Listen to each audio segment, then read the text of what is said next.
if they in fact weren't qualified properly pursuant to the rules. But that now doesn't arise, and I'm not sure I've reviewed that by way of cross appeal in case the court was against me on the other. So anyway, the point from now on really goes to causation. I think it does, yes. There's a separate, more complicated point on causation. I'll make sure I try and get this right. We'll need to cut down. But I think my learned friend says that even if we are right about clients and they wouldn't have qualified, they should never have been clients. If the product's suitable, there's still no loss. That's the point he derives from the obiter last paragraph of one of the court appeal cases, which I will come to. Okay, I've forgotten which case. Which I say, I've just foreshadowed it, I say is a thoroughly bad point. Because if they didn't qualify, if they weren't properly categorised as clients and they couldn't have bought it, then they just couldn't have bought it. That just had to be the end of the road. And so I say that just anyway, I understand. I think there are enough points in this case. There are a lot of points. Thank you. Now, paragraph, we were on this question of cultural sensitivities, and just one extra point on that. My learned friend, at paragraph 19.6 of his supplemental skeleton, suggested that one could get some support on the sort of cultural sensitivity issue. And it is worth just going to paragraph 19.6 supplemental skeleton. What he does is he looks at paragraph 19.6 of his supplemental. I'm afraid I've only ever had it in separate bundles, so I don't know the reference. I'm not sure there is one. It goes that far. Paragraph which? 19.6. 19. Yes. So they make a point about cultural realities. Yeah. And what they say is the DFA has since specifically acknowledged, this is since, important to note, so after all this, specifically acknowledged these cultural sensitivities in its consultation papers, and in the latest version of the COBS rules issued thereafter on 24 April 2015, specifically provides that a family member can be deemed to be a professional client if the lead family member is a professional client, the parties have a joint account, and the family member sign a document agreeing to this.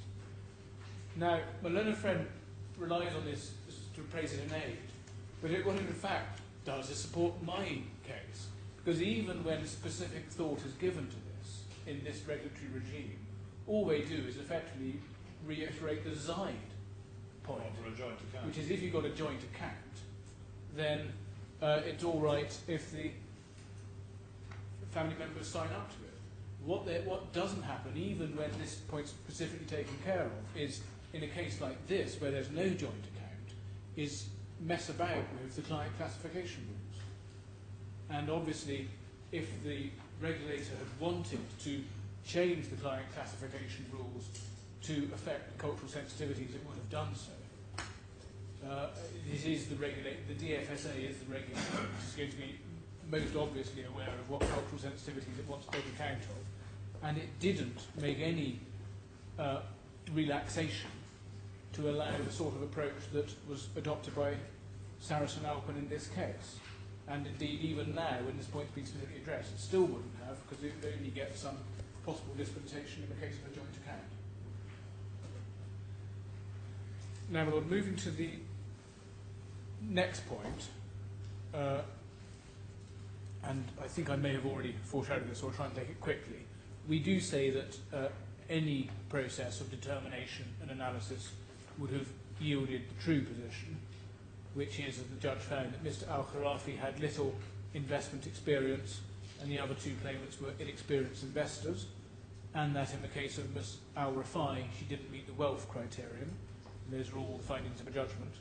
And that leads me to the next ground of appeal, which is my learned friend's ground 2.4.3, and this is the challenge to the facts about the finding of the meetings, which I think I've said enough about, and I'm not going to go back to again. Next is my learned friend's ground 2.4.4, and this was the challenge to the facts and findings with regard to Sarasin-Alpen's lack of documentary records.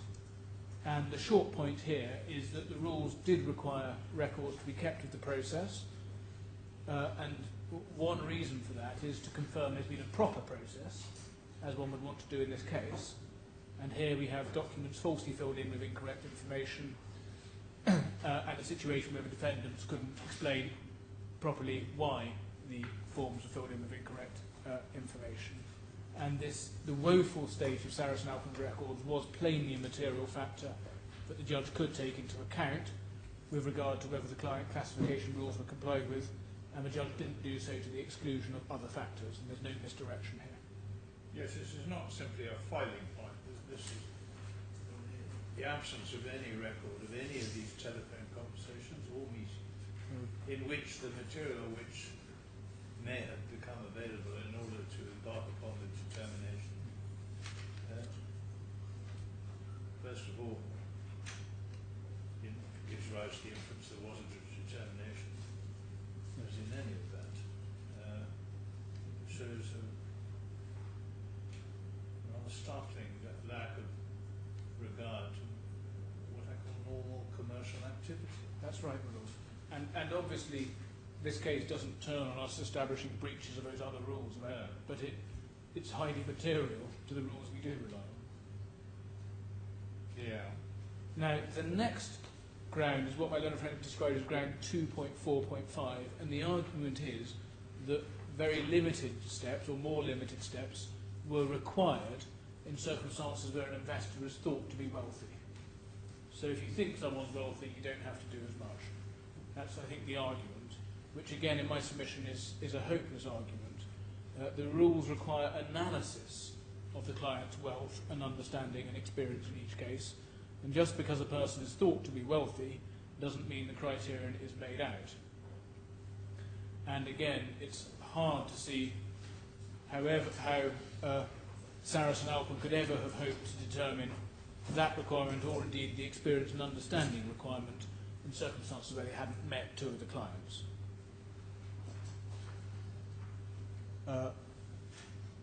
Now, the next is my learned friend's ground 2.5. This is the point that the DFSA, as my learned friend puts it, investigated and didn't take action. Now, I apologise again for rising at the time, but that was based on a very unfair characterisation of what happened.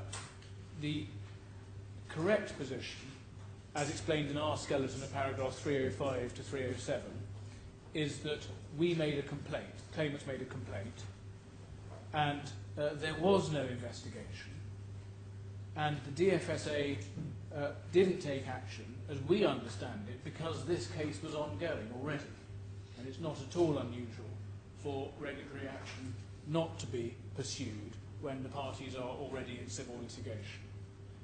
And the regulator actually dealt with whether or not inferences could be drawn from them not taking action in the correspondence, which is at H3 211.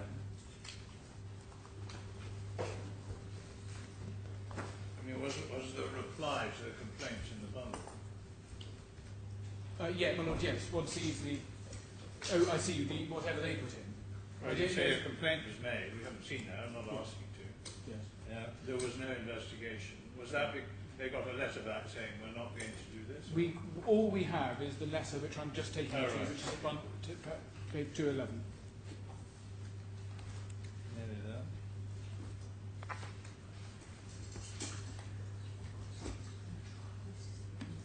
Okay.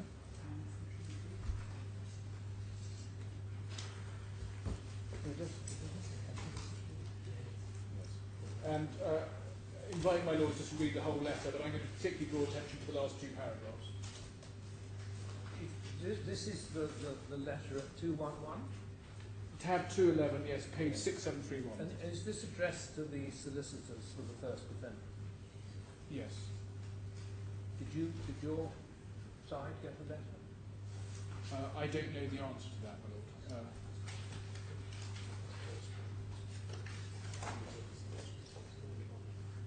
Lord, I think there are, my Leonard Junior reminds me, and his memory is better than me, but there is some other material in the bundle. In the trial bundle. There was some other material in the trial bundle. I think we certainly knew that the complaint wasn't pursued while the litigation was ongoing.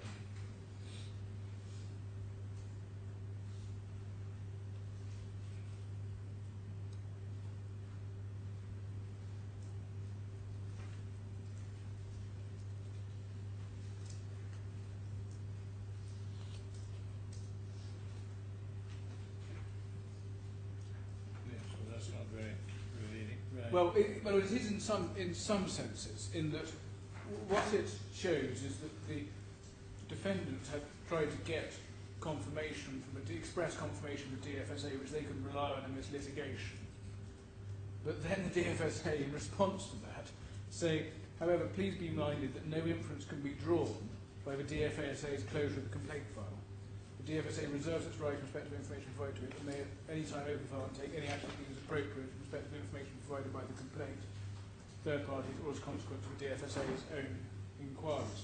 So the DFSA are making it clear that no inference can be drawn from the closure of the file, and which of course is directly contrary to the submission of the bond, which is that the court should be drawing an inference from the closure of the file.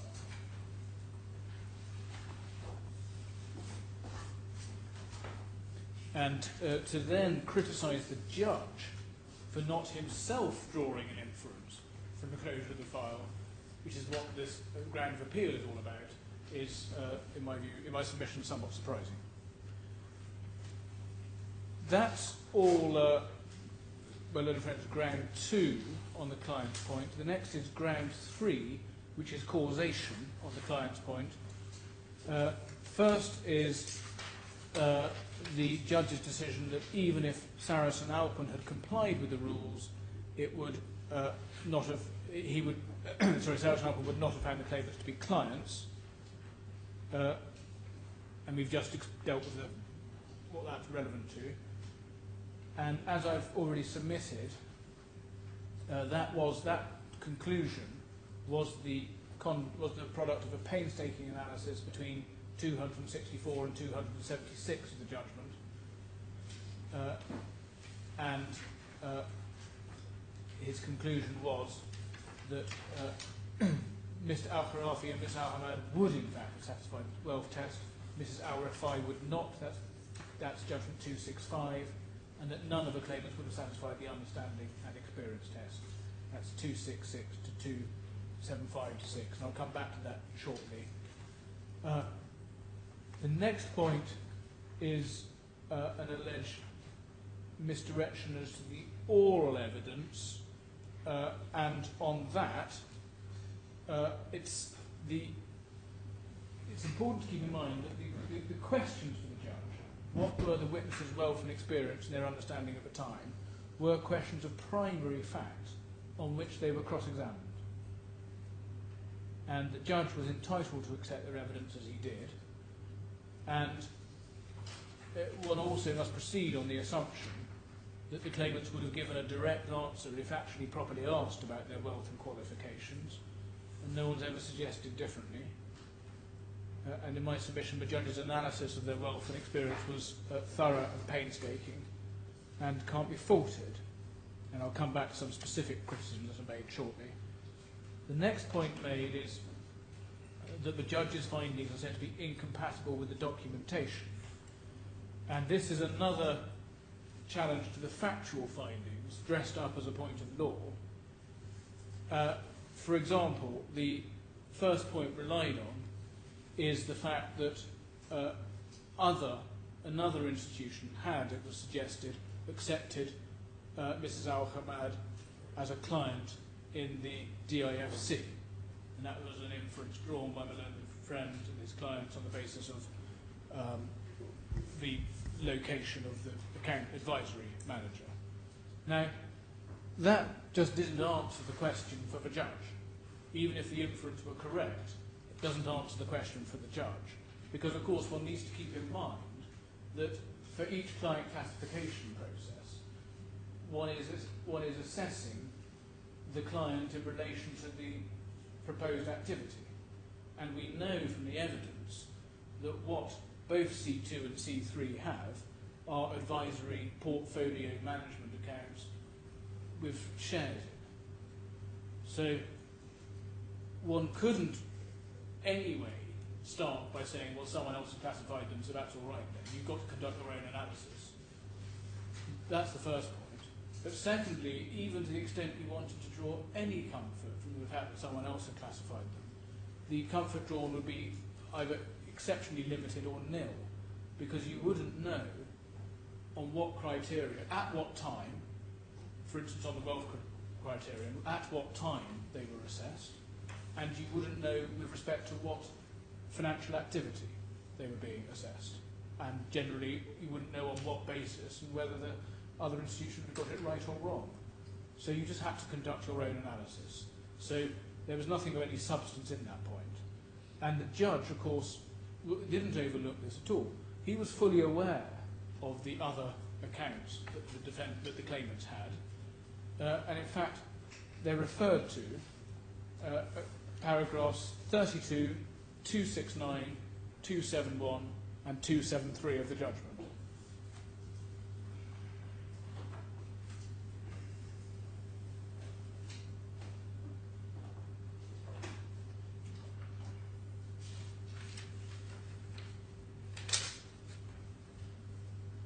And the claimant's argument to this effect was in fact made to the judge. It was referred to at paragraph 274 of the judgment and referred to in relation to all the claimants. And the judge referred to cross-examination on the topic at 275.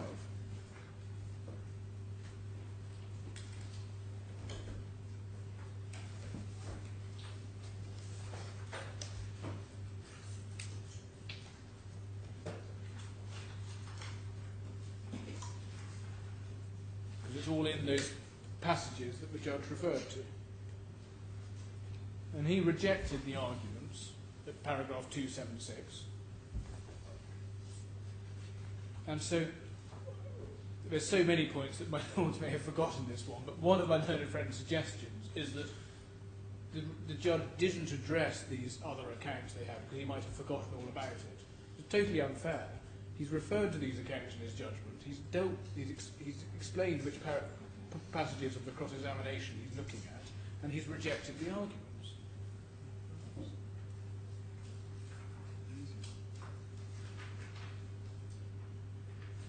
There are then a whole host of factual points raised by the first defendant in what's in Schedule 2 of its closing submissions, now repackaged as Appendix B to the supplemental skeleton.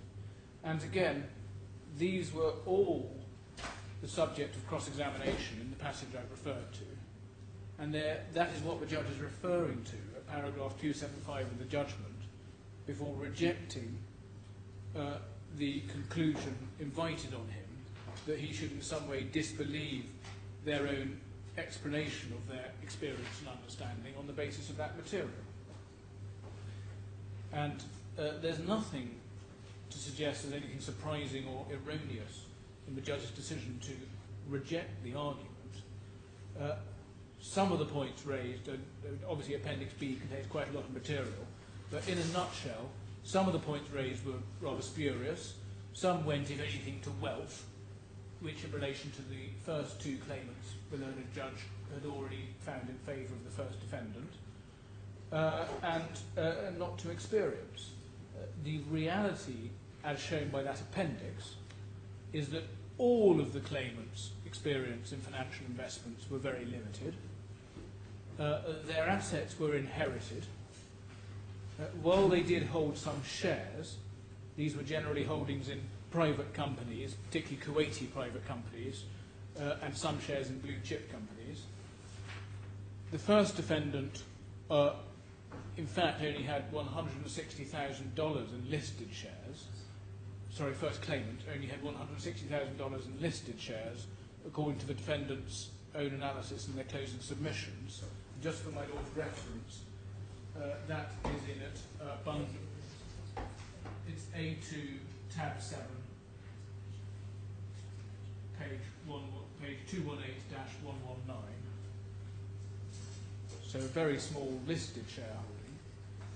And Mrs. Al-Hamad and Mrs. Al-Rifai had share investments in their portfolio accounts for which they had a portfolio advisor on whose advice they acted. And that's explained by both of them in the passage of their evidence quoted at paragraphs 270 and 271 of the judgment. So none of them had any serious or proper understanding or experience of financial markets, and none of them had anything resembling experience or anything like structured products. And my learned friend's submissions are flawed in that, first, they are based on a misinterpretation of the rule because they're just looking at financial markets generally rather than relevant financial markets. But secondly, it's another foray into the evidence, where the evidence was before the judge, was considered, and the judge had perfectly good grounds on the evidence for reaching the conclusion that he did, which is that he accepted the claimant's own descriptions of their experience and understanding after hearing the cross-examination on that. Now, a specific challenge is made in respect of Mrs. Rifai and the wealth requirement, and it's the same point. The judge was right to conclude that the evidence didn't establish the wealth requirement. When Learned Friend took you to the material a couple of days ago, it was at best inconclusive. There were some out-of-date valuations on the basis of which, at a historic point in time, one, I think, just by a few $1,000s, scraped over the 1 million level. And she was cross-examined again on all this material, and the reference to the cross-examination is at D1, I don't think we get you to go to it, but if you'll note, it's D1, tab 54, page 25 and 27 to 8. And there was nothing of any significance to displace Miss Rifai's evidence came out of the cross-examination, and the judge was entitled to reach the conclusion he did. The next point made by my learned friends is the point about delay in the judgment, the 13-month point. Now, there's nothing in this, there's nothing to suggest that in his judgment the judge had anything other than a thorough and, in fact, seriously impressive grip on this difficult and complex case. We've set out the points that arise here at paragraph 318 of our skeleton. There's not much to add. As we say there, the judgment and what the findings he made entirely reflected what any intelligent observer of the trial would expect to see. There were no surprises, and the judge's evaluation of the material was spot on. We also say there is no general rule in this court that judgment should be delivered within 3 months. We have visiting judges here, and an automatic 3-month assumption may well be unfeasible. Even in the UK, it would be most unlikely that in a case of this complexity, requiring a judgment of this length, the parties would end up getting a judgment within 3 months. Of course, that's the hope, but we all know that in big commercial cases, the 3 months is certainly not kept to in every case when you have big judgments and complex issues. In this case, the 13-month period was not at all unreasonable, and in any event didn't make any difference to anything. Nor, in my submission, does my learned friend's argument take him anywhere. He says he doesn't want a retrial, and in my submission he cannot start asking the Court of Appeal to substitute its own findings of fact about what happened at meetings and so on, and about evidence that the judge heard. Now, the next is the slight towel on the head point, which I just mentioned at the beginning of this afternoon, which is my learned friend's argument that the judge failed to accept that a breach of the client requirement would not cause loss if the investments were in fact suitable. And it's an academic point, because the judge concluded rightly the products were not suitable, didn't meet the investment objectives. But in any event, the judge was plainly right in seeing the client requirement as substantive and not procedural. At the time, DIFC was a wholesale jurisdiction, so if they were retail clients, they were not clients as they're defined, the investments couldn't have been entered into at all, business couldn't take place. So we say that's the end of it. Nor can you say the claimants might have gone and got the products elsewhere. The defendant's own evidence was that the requirements the claimants contended for couldn't be met by any product, and the judge accepted those were the requirements, and he was entitled to take that view.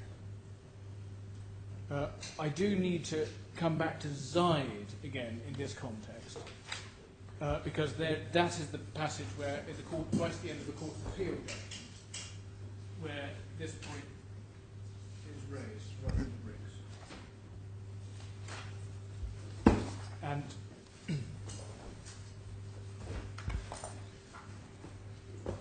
it's 107 of Mr. Justice Ricks's judgment. So a bundle? Yes, I'm looking at it in Volume 4, tab 25, page 1172.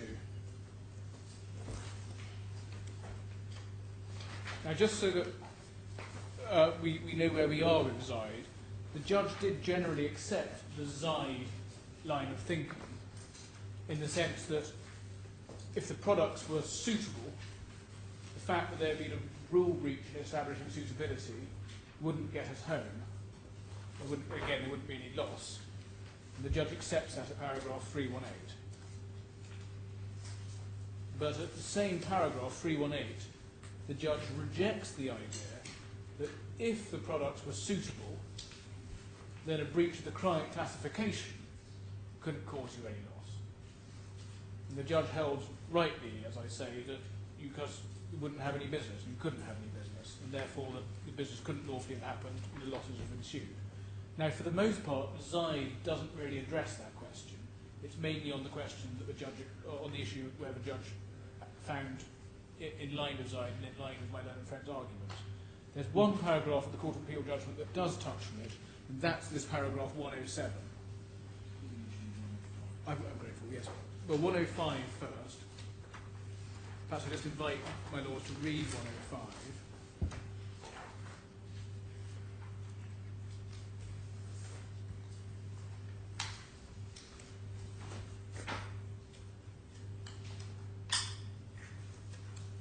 Which is the submission made.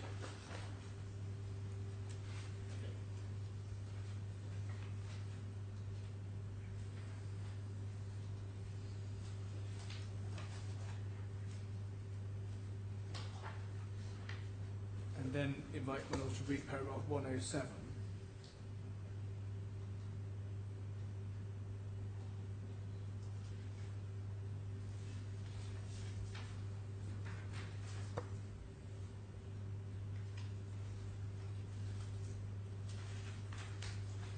So I've read 105 then. And then 107, which is where there is this discussion which my learned friend relies on. And perhaps I just invite my lord to read it. The critical part, I think, starts where he says, in the present case I am doubtful, which is the second half of the paragraph.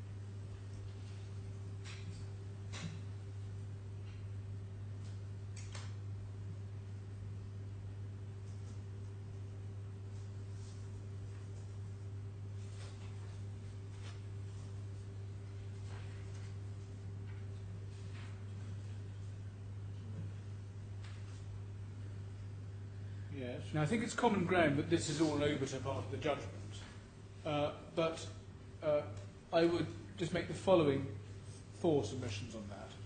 First, Lord Justice Ricks rather leaves things up in the air and expresses such over to conclusions as he is saying extremely tentatively. Secondly, Lord Justice Ricks was not dealing with the issue in this case, which is a breach of the client prohibition. Thirdly, when dealing with the client prohibition, as in this case, the approach of the judge is to be preferred, and in my submission for obvious common sense reasons, very hard to see in a case where they could not have done the business, they could not have been taken on as clients. It gets the defendant anywhere to say, well, the products were suitable anyway. And the last point, my fourth point, is that this is all a moot because the judge found the products were not suitable. So one doesn't. And he was plainly right about this, as I'll come to. And so it doesn't get them anywhere. Yeah. My learned friend's next point is what he's called his ground 4, which is the judge's decision on compensation. And we start off, this is in fact an arid point, which my learned friend rightly said he had little enthusiasm for. And the point is whether it's right for the judge to have found liability under 94, Article 94, or whether, given that the effect of his finding is that they couldn't have done the business, it should have been an Article 65 finding, as with D2. I think that's the argument. I don't want to spend much time on it because I think my learned friend rightly acknowledges it doesn't get him anywhere, because on any view the judge would have found against the first defendant. But just to explain, would the measure be different? Or I'm not quite sure where at this point. I'm not sure it does go anywhere. Is it a pleading point? I think it is a sort of pleading point. I think it said, well, rather than being under 94, we should be under 65. George, may recall I took this very shortly. Nor is this not much enthusiasm. I'll take the wink. Right, move on. I'll move on. Right. That takes us to the next big topic, which is suitability. Is what, sorry? Suitability. So that's really the end of the client classification. Thank you very much. Next is suitability. Again, starting with the rules, we summarise the procedural requirements at 327 to 328 of our skeleton, and they can be found in bundle G.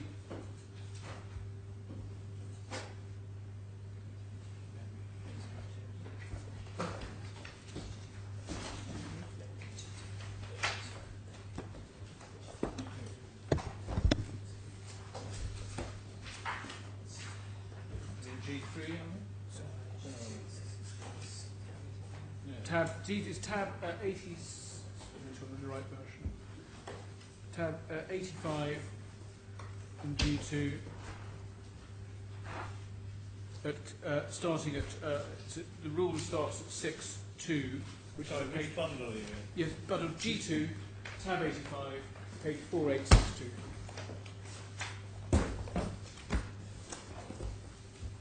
Thank you.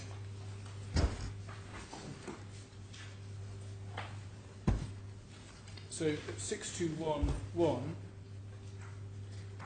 subject to an authorised firm may only A, advise a client who is an individual on financial products or credit, B, recommend a transaction to a client who's an individual, or C, execute a transaction for any client on an discretionary basis where that advice, recommendation or transaction is suitable for that client, having regard to that client's investment objectives and risk tolerance, any other requirements or relevant facts about that client of which the authorised firm is or reasonably to have been aware. So it's the three activities are advising, recommending, or executing a transaction on a discretionary basis. Now, in the second version that applied to the C3 transaction, this has changed. And that's at bundle 86. Sorry, tab 86 in the same bundle.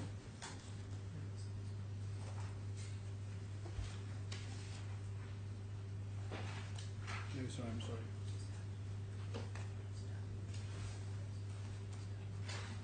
Tab 89 in the same bundle. At page 5234.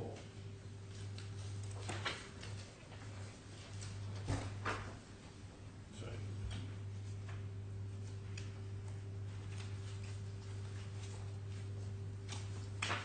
Yeah. And it's worth having both open if it's possible.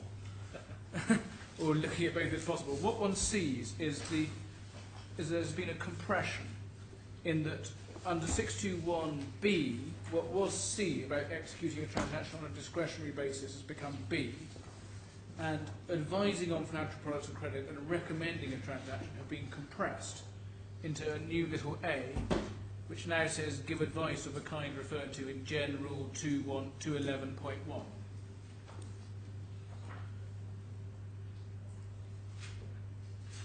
Now, Well, that's one way of doing it.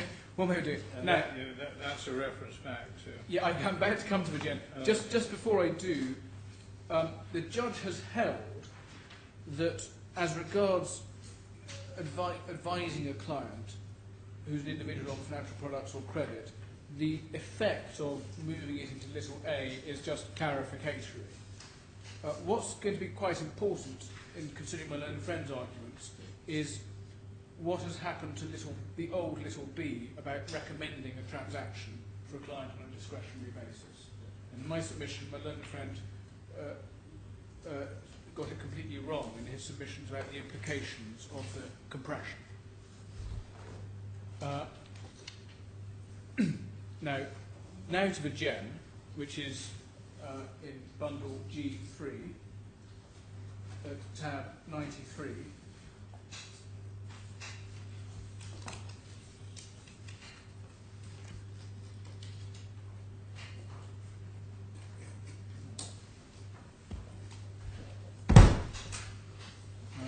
Sorry about having to deal with this particular point at this time of day, because it is one of the knottier points in the argument. Right, we're now looking for Gen 211. 211. Oh, yeah. And sorry, in 92. G3, tab 93, page 5641 at the bottom. No, something's going wrong. G3 divider. 93? I've got nothing there. Oh. I've got 93 is empty, 94 is empty.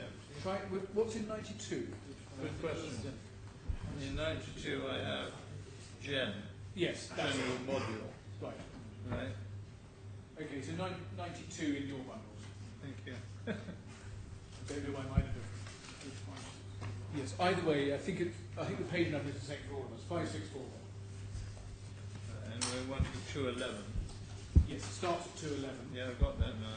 And so Rule 222, advising on financial products or credit, means giving advice which, A, given to a person's capacity as investor or potential investor, capacity as agent, and so on, and then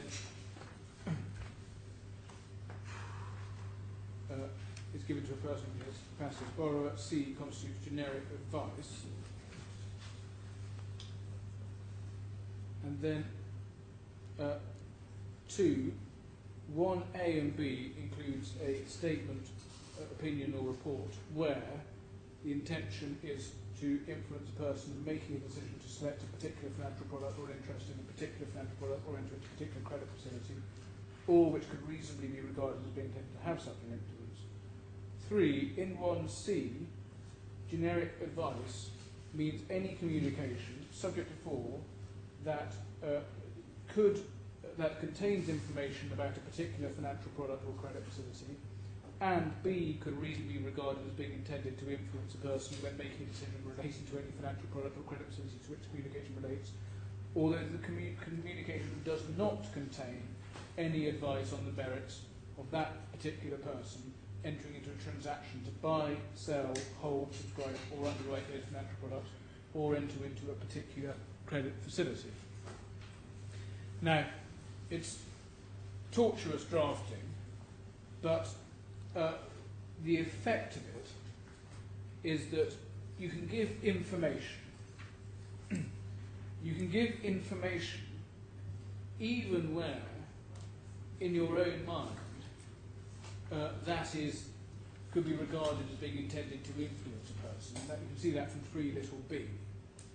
But what you cannot do is have a communication that contains any advice on the merits of the particular person entering into a transaction to buy, sell, hold, or subscribe.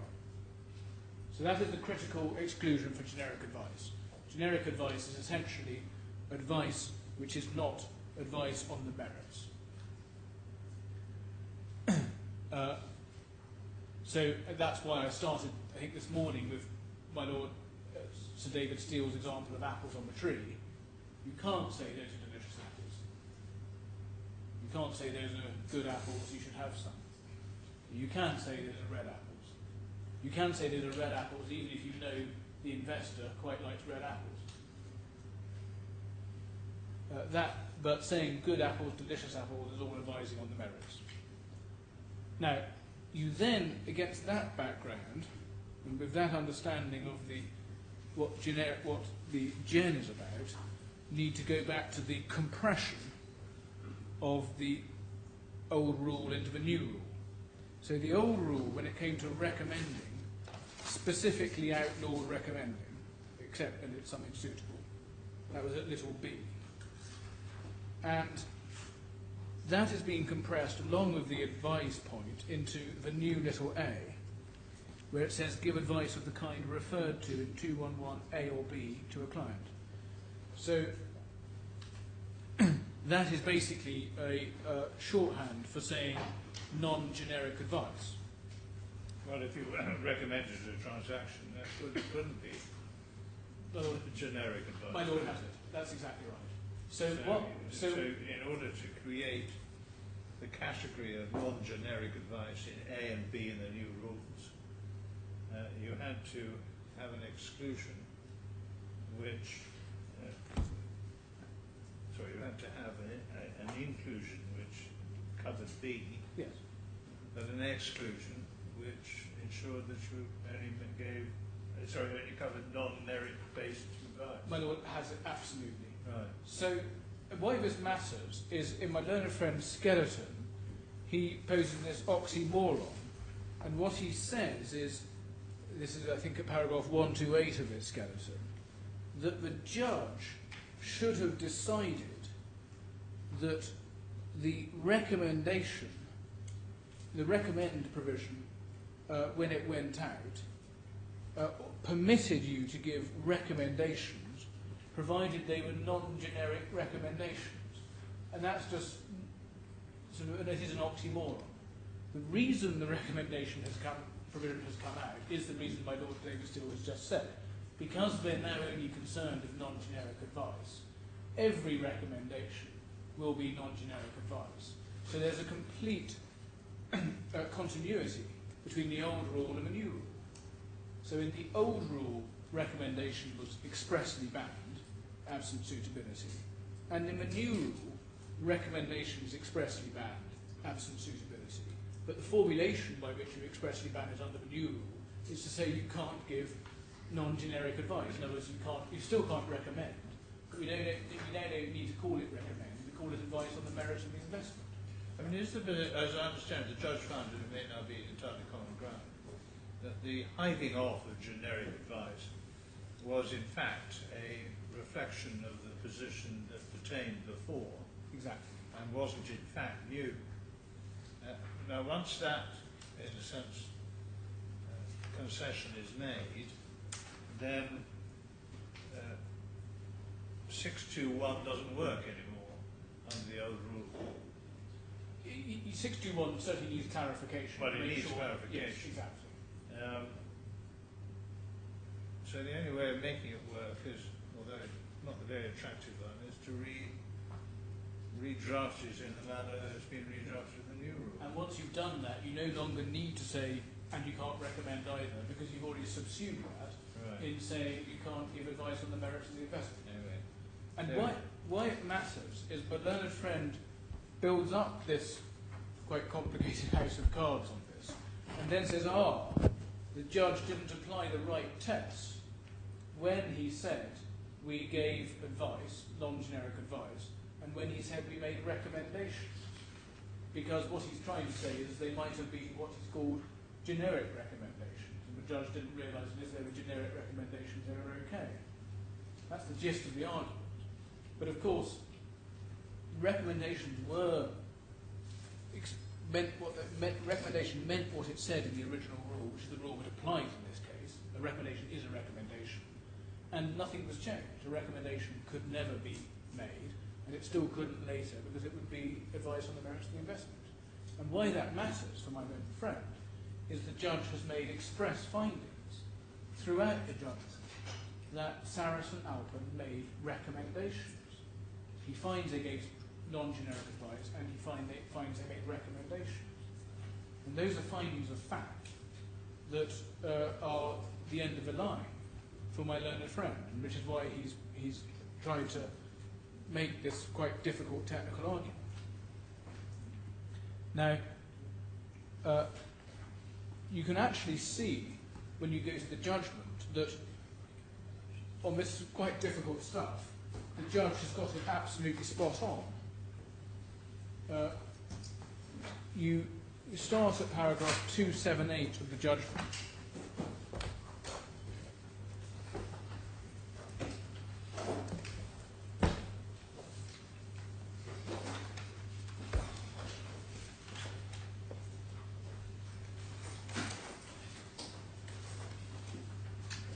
Where the judge starts by quoting the original rule, and of course this is the rule that applies in almost all the transactions of this case except the last one.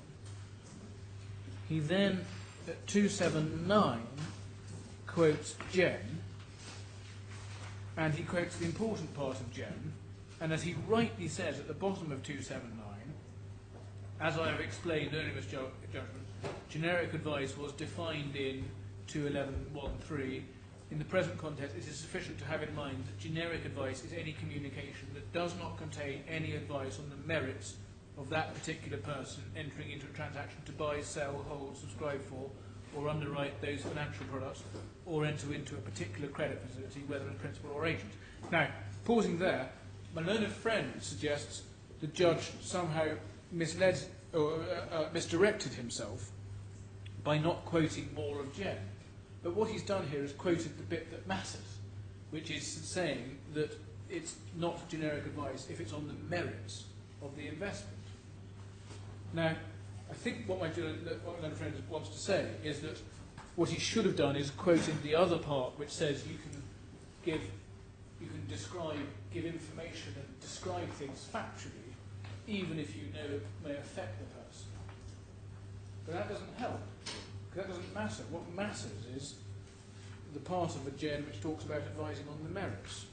So there's no misdirection by the judge in quoting exactly the right bit of Jen. He then, at paragraph 280,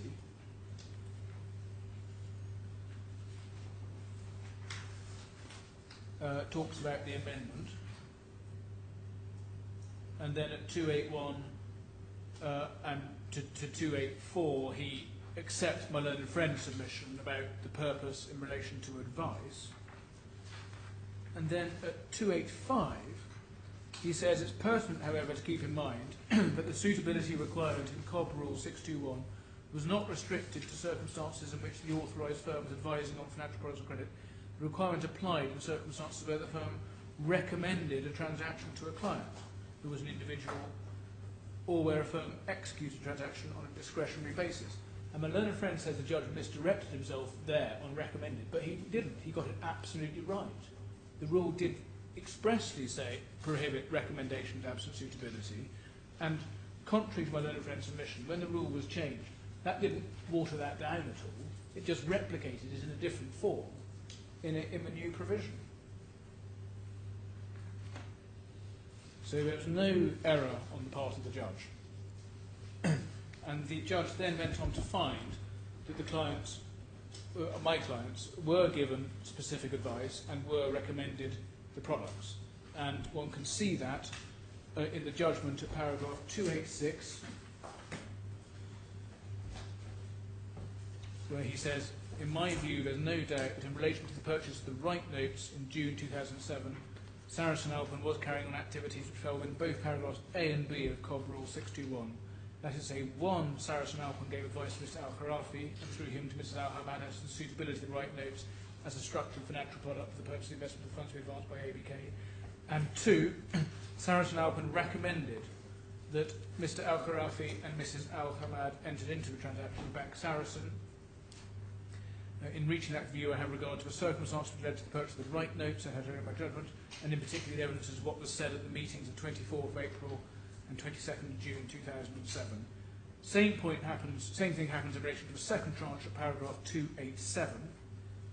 Again, subparagraph 2, Sarasin-Alpen recommended through Mr. Khorafi that Mrs. Hamad enter into the transaction. And then in paragraph 288, same thing in relation to the third transaction.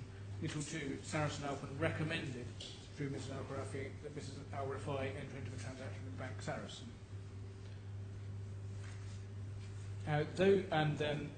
I should mention also paragraph 306, where the judge also records the claimants being advised to purchase.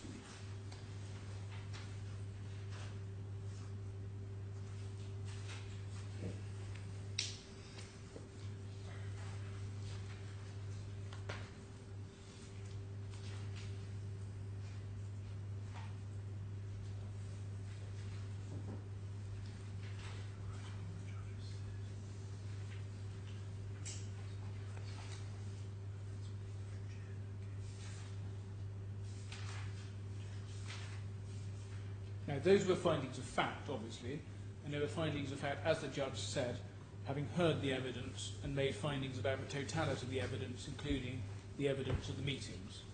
Just to be clear, there were many instances of recommendations described in the claimant's witness statements, many of which were not challenged, and I'll just give a list. This is just an example, a list of references in Mr. Khorafi's fourth witness statement. 40, 41, 44, 49, 50, 52, 53, 55, 65, 66, 67, 68, 97, and Mr. Noor's witness statement, paragraphs 25, 32, 37, 45. No shortage of evidence and recommendations just on that material alone, and the judge has made the findings, which I know no scope for going behind in my submission. Now, the other point on this area is that, and it relates to the point I've just made, is that my learned friend, rightly in my submission, didn't go through any process before my lords, and indeed his skeleton doesn't, any process of going through the documents or the witness statements to suggest that there wasn't material for the judge to find that there were recommendations and specific advice. The approach taken in the skeleton and renewed orally is simply to say that the judge applied the wrong test, which, as I've said, is wrong, and then they rather leave it at that. But he applied the right test. He found recommendations, and he had plenty of material for it, and my learned friend does not and cannot embark on any exercise of suggesting he didn't have the material for the conclusions he reached.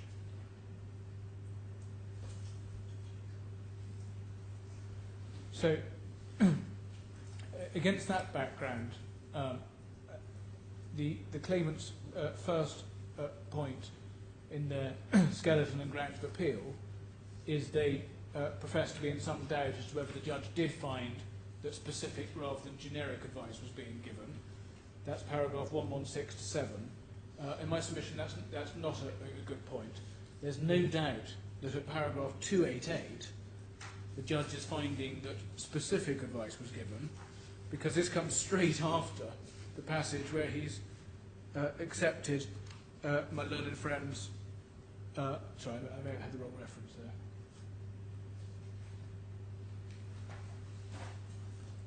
Well, it's clear from 286, 288 that specific advice, that he's finding that specific advice was given. Yes, and I'm right. It all comes straight after the passage where he's dealt with and accepted my learned friend's submission that one has to be looking for specific advice. So there's nothing in that point. It's then said the decision was wrong, and as I've just submitted, the judge did reach and was plainly entitled to reach the conclusion that specific advice and recommendations were being given, and once my learned friend's point about the test is stripped away, there really weren't any points of substance on the evidence. The next criticism is that the judge didn't give his reasoning for finding that specific advice and recommendations were given. But that grossly underplays the judgment. In particular, paragraphs 181 to 182, paragraphs 286 to 288 of the judgment, and the paragraph, I think, 306 I referred to, and, for example, paragraph 79. The judge wasn't required, in any event, to list exhaustively every piece of evidence he relied on for his conclusion of paragraph 288. He had material for the conclusions he reached, and he was entitled to do what he did.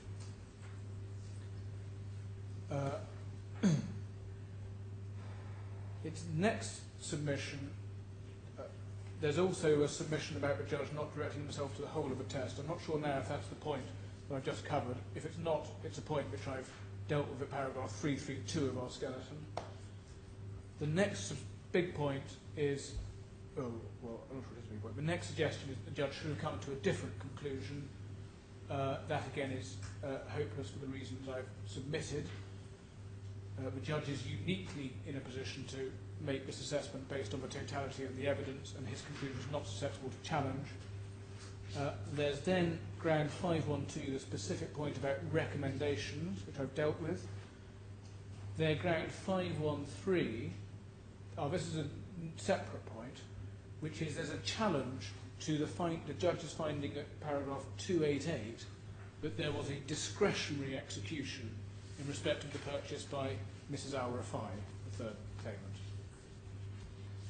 Now, this is a non-point. One needs to look at 288.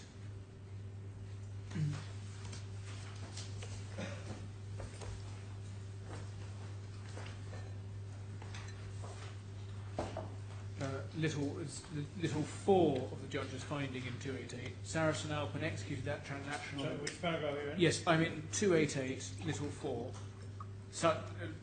with internal 4. Sarasin-Alpen executed that transaction on a discretionary basis, and it was left to the discretion of Bank Saracen to select the February 2008 Saraflaw notes rather than some other Saraflaw notes. And then again, he explains what he's based himself on in reaching that view. Now, my learned friend says, well, that's not a discretionary execution. Well, it is a discretionary execution. The client, as the judge has found, has not selected the products, not selected the underlying product. That selection is made on her behalf by the firm. That is a discretionary execution.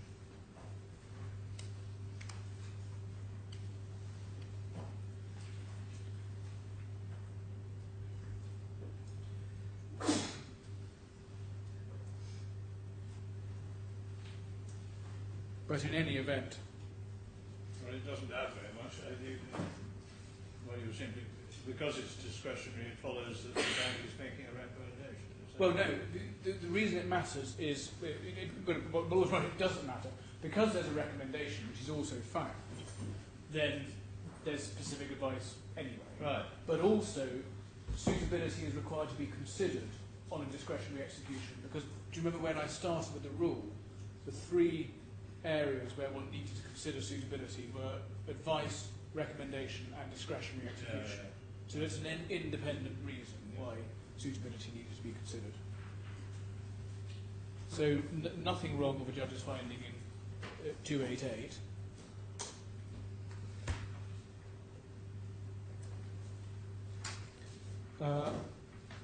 The next challenge is this is my little friend's ground 5.2, which is a point about the exclusion of the exclusion. This is going to be another quite tricky point for this time of the day, I think. But let's start with paragraphs 29. It's a criticism of 291 and 293 to 4 of the judgment.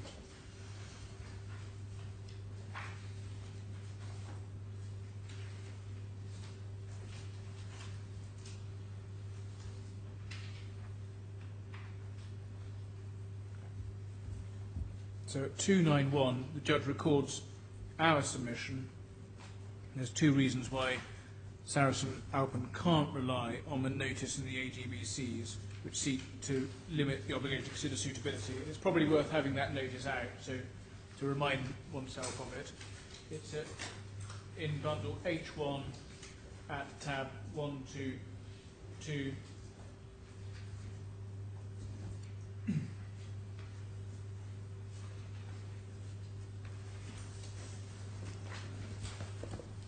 Paragraph 2.62.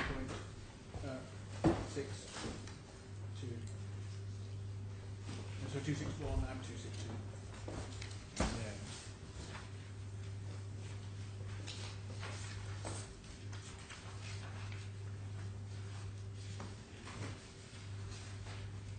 So the provision says back DSA will not be required to consider the suitability of any particular investment to the client in giving any advice or recommendation or accept instructions or orders with respect to such investment, unless in relation to a specific request for advice or recommendation or other investment services, the client has supplied to BSA specific information on its situation or required for that investment, and requested specifically that these be taken into account when preparing such advice or recommendation or accepting instructions or orders. Now, as the judge records at 291, we made two submissions in relation to that, why it wasn't effective. The first was, as the judge records, the exclusion relied on only seeks to limit Sarasin-Alpen's obligation to give suitable advice in relation to investments, not in relation to credit, and that in the present case Sarasin-Alpen was advising on both investments and credit. Two, claimants did seek Sarasin-Alpen's recommendations and did make Sarasin-Alpen aware of their requirements, so that on its terms the exclusion would not engage. And then there's the documentary evidence that we referred to. It said Sarasin-Alpen has accepted the claimant's approach to suit the products in which to invest and certain requirements were communicated to them. For example, it's accepted the claimant wanted the capital guarantee product fixed at 9% and 10%, 8% and 10% in order to serve as loan interest payments. The claimants having approached Sarasin-Alpen on that basis said the purported exclusion and limitations of Annex 1 of the AGBCs could have no application, and the suitability requirement in COB 621.1 remains engaged. And if I could just invite my lords to remind themselves also of paragraphs 293 and 294, and then I'll address my learned friend's points on it.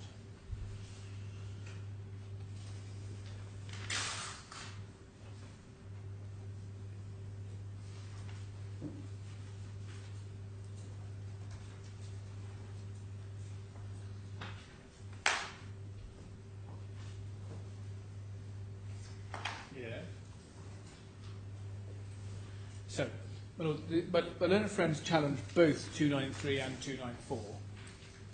In relation to 293, in my submission, the challenge is hopeless. The question for the judge is whether the claimants did make specific requests for advice or recommendations and supplied information that they requested to be taken into account. That was a classic finding of fact on the totality of the evidence. There's no suggestion that there wasn't evidence for that conclusion. The allegation is that it's against the weight of the evidence, but there was a mass of evidence to support the judge's conclusion, and he made it clear at paragraph 293 he was making a finding on the basis of all the circumstances leading to the purchases and what was said at the meetings. I mean, of course, the whole gist of our case is that we communicated our requirements, which the judge accepted, and they said they could meet them. That's what this case is about. And indeed, even on the defendant's own case, we were communicating requirements which they said they could meet, but the defendants tried to suggest the requirements were different. We gave in our skeleton at paragraph 348 some examples of passages of evidence, but one, in my submission, hardly needs them because it's classically a finding that was open to the judge. Now, that point renders academic, as regards C1 and C2, the challenge to paragraph 294, which is the other conclusion from the judge that the exclusion didn't bite because advice was being given in relation to credit. But that conclusion was also correct. 2 points on this are made by my learned friend.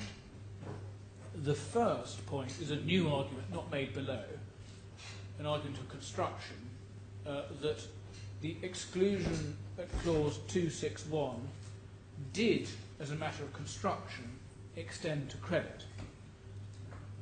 And again, one needs to look at it.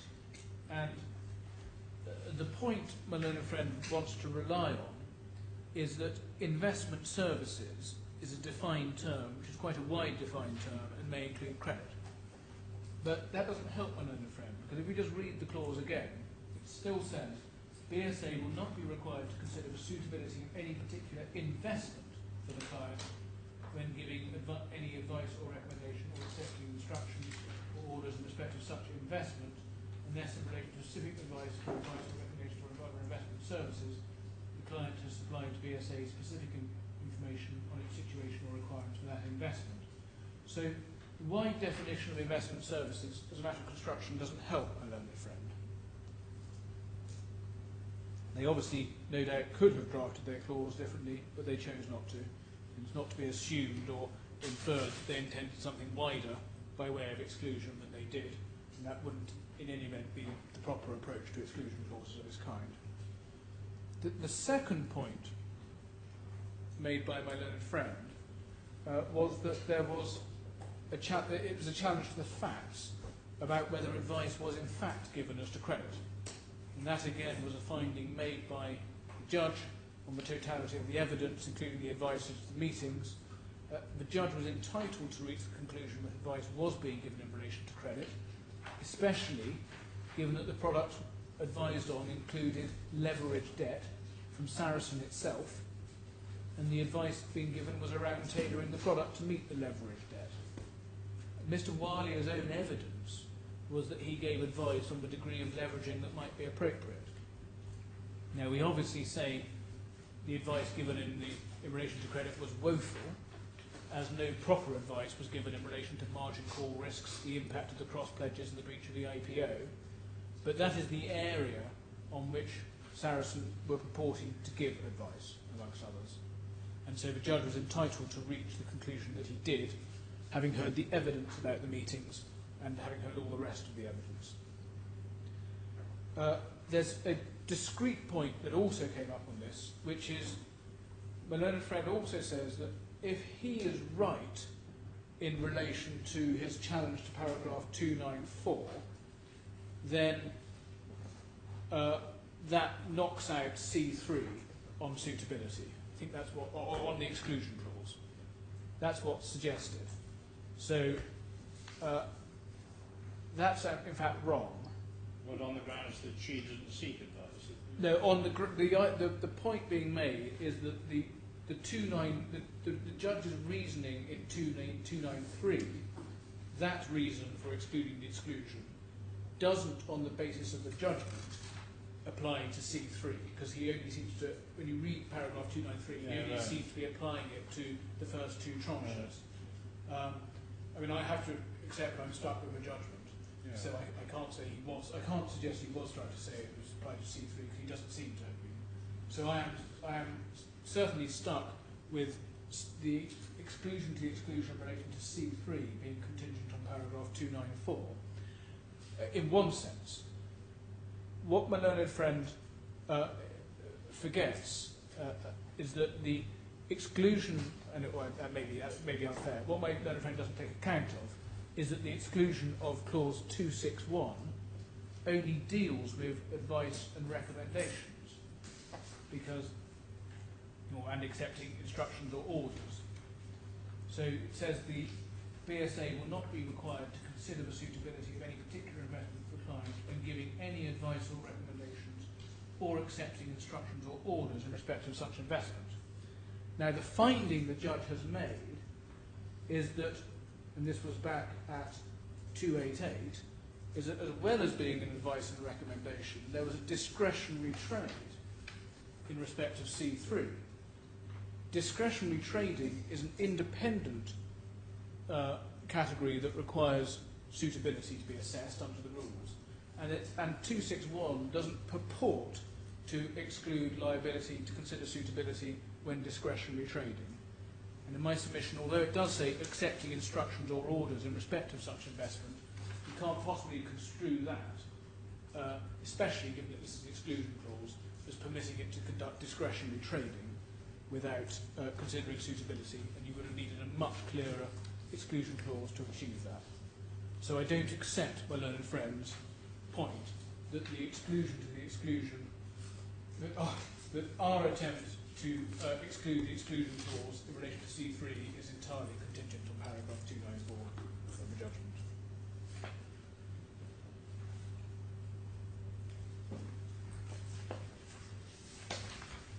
I mean, is that it's slightly surprising the third claimant is left out of 293. But I rather agree with that. I mean, was this what I call a topic of debate that although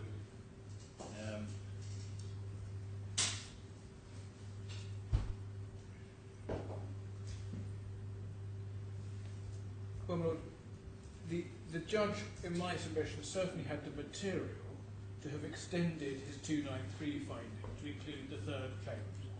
He didn't, and I'm hoisted by my... In reaching that conclusion, was he responding to some submission, or was it manifestly just an error in not encompassing all three claimants? Well, it's difficult to say. There may, I mean, the judge may well have had... But there was no specific submission by either party that a distinction should be drawn between the first two claimants and the third claimant in relation to this topic. Or was there? I'll have to check more. Yeah. No. Okay. I'm not sure that, I mean, as my lord can tell, there are so many points in this case. I'm not sure much time was spent in arguing that distinction. But I mean, I have to accept that I'm sort of hoisted by my own petard in a sense, in that the judge had material on which he could reach a number of findings. If he chose not to make... But he has been at pains, if I may say so, with conspicuous skill and fortitude to keep the independent cases of the three claimants separate throughout this very, very long judgment. Yes. And therefore, in one sense, one would draw the conclusion that there was a very conscious decision here to leave the third claimant out, but I'm finding it slightly surprising. Okay, well, there we are. Thank you. Well, yes, the next area of challenge for my learned friend is the judge's findings on the suitability requirement being breached. And this was the area about the suitability requirement being breached, so that he found that they weren't suitable. This was the area that I started with at the beginning of my submissions yesterday. And as I explained in some detail, there's no merit at all in any attempt to challenge the judge's findings on this point. The judge made clear findings about what the claimant's requirements were. Those were findings reached having heard evidence, in particular about relevant meetings where the requirements were discussed. And the findings were supported to a large extent by admissions from Mr. Alia and by what was put to the claimants. And just to perhaps summarise key points. First, Mr. Alia admitted the claimants were looking for a product with no risk, very secure investments, he said. And sorry, I should say I'm summarising points and references given at paragraph 349 of our skeleton. Secondly, Mr. Alia accepted the claimants wanted a product which would have capital protection and would cover the funds advanced by ABK. So you're going quite fast. I think I need to follow this. Yes. If you're reading from the document. So we're in your skeleton now, paragraph 349. 349.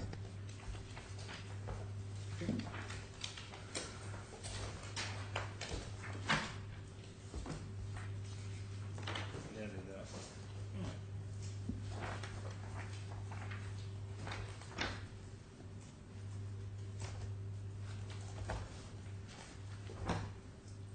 Yep.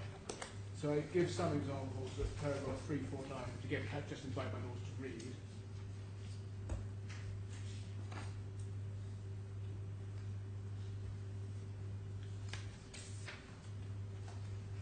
So you're just reading 349, Just 50, 349. 51. No, I think just paragraph 349 Okay.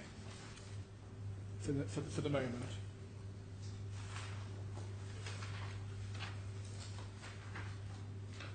Yeah. Now, my lord, just taking those point requirements alone, it's indisputable in my submission, and as the judge found, that these requirements were not met. Because as we've been through, these were aggressive and risky products that required constant and unfluctuating growth in order not to have a margin call. The capital at maturity wasn't protected absent the growth, so the principal on the loans couldn't be repaid. And as Dr. Walford stated, a margin call was very likely or practically inevitable. His evidence was the product was doomed to failure, in that in normal market conditions there would be substantial margin calls ahead of maturity. And if that happened, then the notes could be closed down and there wasn't any assurance of any capital or coupon guarantee. As I've submitted, the margin could in fact be called on day one. That is the point that I've explained in paragraphs 8, Appendix 2 and Appendix 8 of my skeleton, which I'd invite in due course the Court of Appeal to look at. To take the second round of investments, for example, these were financed by borrowing, 100% borrowing. Profit against the market value was taken by Sarasin-Alpen. So before you start with the haircut, there could have been a collateral call, margin call on day one because the loan had exceeded the market value. There's also the point that the second tranche put the claimants and Bank Saracen in breach of the contractual commitment to ABK, which cost them 20 million in due course. And in relation to the third tranche, the position was made even worse because of the cross pledges, which meant Ms. Rifai was bearing the risk on all the other claimants lending. And there's a particular point in relation to that, which is the 20 million point and the cross pledge from Ms. Rifai point are connected. Because when the 20 million payment to ABK had to be made in 2008 to unwind the breach of contract, it was initially lumped onto C2's account. Because of the cross pledge,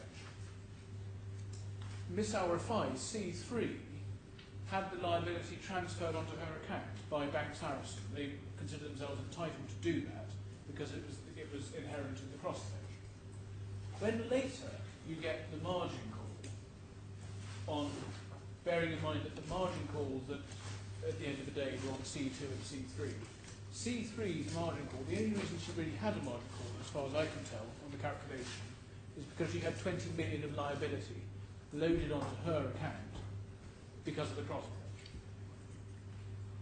So that was an enormous risk in respect of her investment that made it a particularly risky product, bearing in mind this was tended to be a no risk product.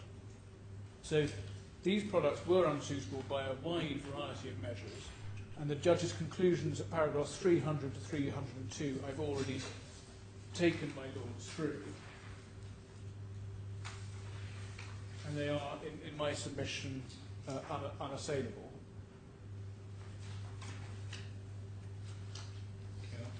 So just let me make sure I got it.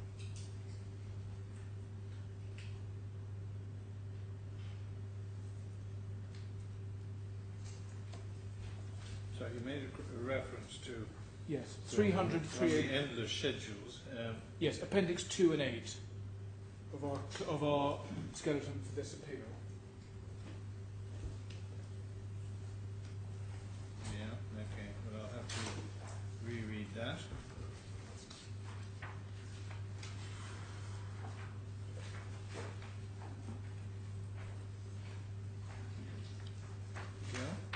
Yeah.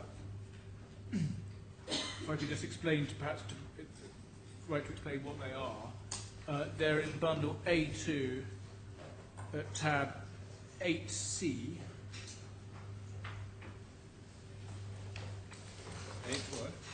8 tab 8C is our I skeleton. don't think I have those tabs. That's Oh. the trouble. No, wait a minute.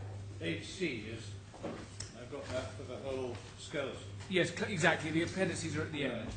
And then your schedules, which are not separately divided. You've got an appendix Appendix 2, one, which is yes, an that's a organisation claim. that's a point for tomorrow. Appendix Oh, 1, is it? That's a treaty. a treat for tomorrow. Right.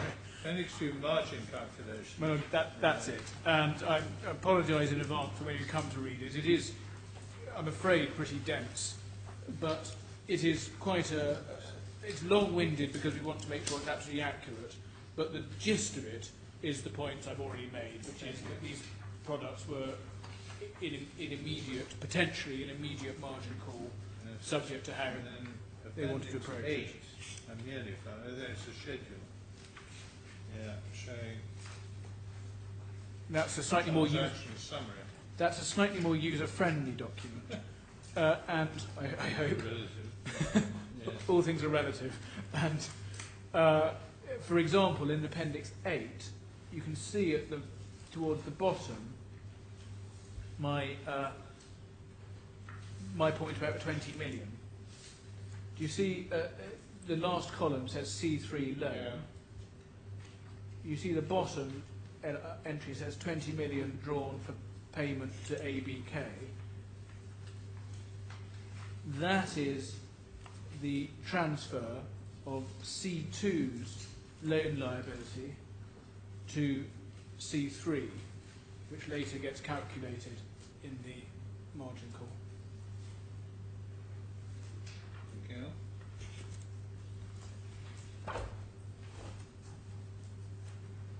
Now, in relation to this, the IPO and the margin call, my learned friend did ask in his submission, why did the judge reach the conclusion he reached at 301, or why did it matter that the judge reached the conclusion he reached at 301 of his judgment, where he says at the bottom, first, he says there are two other factors which made the investment in the July 2007 notes unsuitable.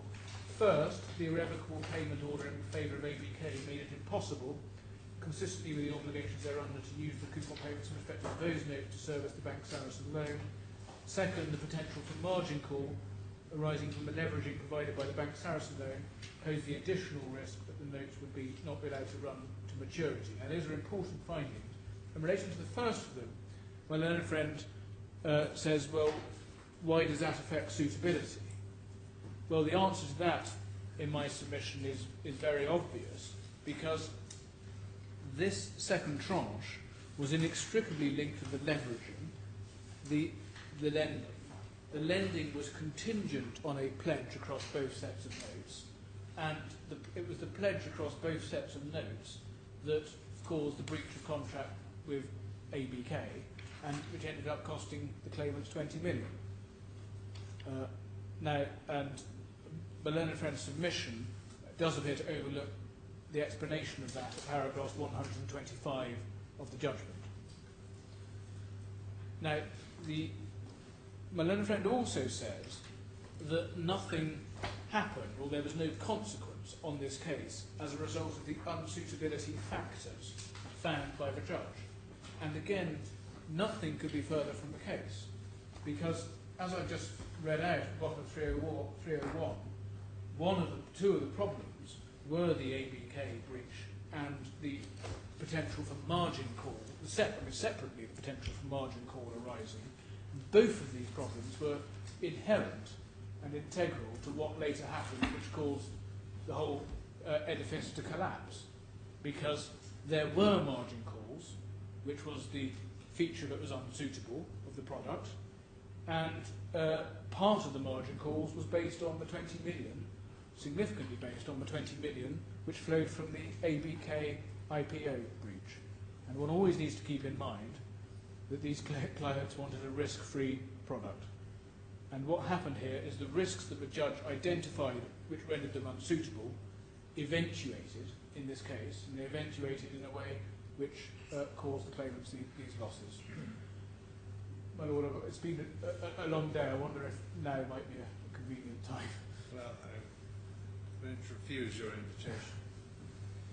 As you say, it's quite dense stuff. Thank you very much. We'll start again at 9:30. Thank you. All rise.